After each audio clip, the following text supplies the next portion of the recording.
মেসির হ্যাটট্রিক তো আমরা সবাই দেখলাম, কিন্তু এখন সোশ্যাল মিডিয়াতে একটা ক্লিপ প্রচন্ড ভাইরাল হচ্ছে, যেখানে আমরা হঠাৎ দেখতে পাই যে মেসি কাঁদছেন।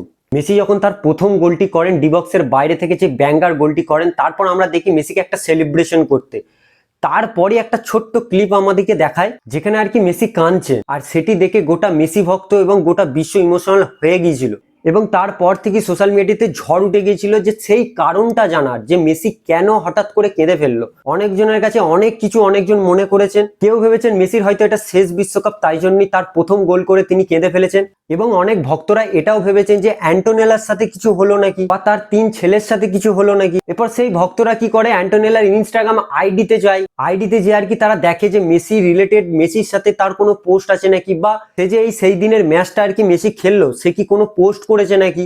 এরকম মেসি ভক্তরা অনেক আবেগী হয়ে যায়, তারা অনেক সোশ্যাল মিডিয়াতে সার্চ করতে থাকে যে মেসি সেদিন কি হয়েছিল, কেন মেসি কাঁদছিলেন, কি এমন হয়েছিল আর্জেন্টিনা ভার্সেস আলজেরিয়া ম্যাচে, আর কেন এই দৃশ্য কোটি কোটি ফুটবল ভক্তদের হৃদয়ে ছুঁয়ে গেছে। ভিডিওটি শেষ পর্যন্ত দেখুন, কারণ শেষেই আমি সেই তার কারণগুলো বলেছি, কেন মেসি সেদিন কেঁদেছিল, তার সাথে কি হয়েছিল, সব আপনি জানতে পেরে যাবেন। তাই ভিডিওটি শেষ পর্যন্ত দেখুন। দেখুন, মেসি হ্যাটট্রিক করার পর ম্যাচ শেষে তাকে জিজ্ঞাসা করা যে আপনি হঠাৎ করে কেঁদে ফেললেন কেন। তিনি বলেন যে এটা আমার কোনো ম্যাচের সাথে সম্পর্ক নেই, কারণ আমার ব্যক্তিগত লাইফে কিছু প্রবলেম চলছে, আমার কঠিন মুহূর্ত চলছে, তার জন্য আমার ওটা মনে পড়ে গেল মাঠে, এবং আমি একটু ইমোশনালি হয়ে গেলাম এবং কাঁদতে, সেই জন্যই মেসি কিন্তু কেঁদেছিলেন। এবং এইটুকুই তিনি বলে চলে যান। তারপরেই সোশ্যাল মিডিয়াতে সবাই সার্চ করতে থাকে যে তার প্রবলেম কি হচ্ছে, তার লাইফে কি প্রবলেম এখন আছে, যার জন্য অ্যান্টোনেলার ইনস্টাগ্রামে সবাই সার্চ করতে লাগলেন যে তার সাথে কোনো মেসির কোনো প্রবলেম চলছে নাকি।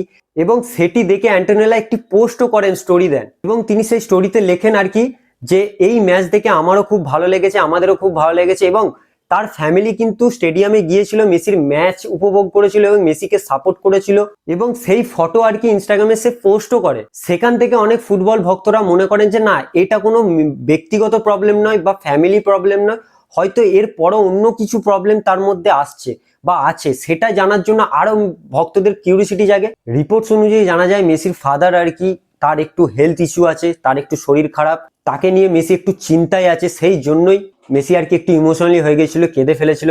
আর এটাই মেসি ভক্তদের কাছে একটা অজানা ব্যাপার ছিল, যেটার জন্য তারা সোশ্যাল মিডিয়া থেকে আরম্ভ করে নানান জায়গায় সার্চ করে তারা আর কি জানছিল যে এটা কি হয়েছিল। তো আমি আপনাদেরকে বলি, হ্যাঁ, একটা খারাপ খবর, তার ফ্যামিলি বা তার ফাদারের এরকম একটা হেলথ ইস্যু। তো আমরা একটা জিনিসই চাইবো যে তিনি তাড়াতাড়ি সুস্থ হয়ে মাঠে ফিরুক, মেসির খেলা উপভোগ করুক, স্টেডিয়ামে আসুক। তো বন্ধুরা, এই ছিল কারণ। ভিডিওটি যদি আপনারা এতটা দেখে থাকেন তবে অবশ্যই একটি লাইক করে দিন, এবং চ্যানেলে যদি আজকে নতুন হয়ে থাকেন তো চ্যানেলটি সাবস্ক্রাইব করে দিন, কারণ এরকম ফুটবল আপডেটস আরো নতুন নতুন আপডেটস আপনি সবার আগে আমার এই চ্যানেলেই পাবেন। চলুন নেক্সট একটা ভিডিওতে দেখা হবে, নেক্সট একটা ফুটবল আপডেট নিয়ে।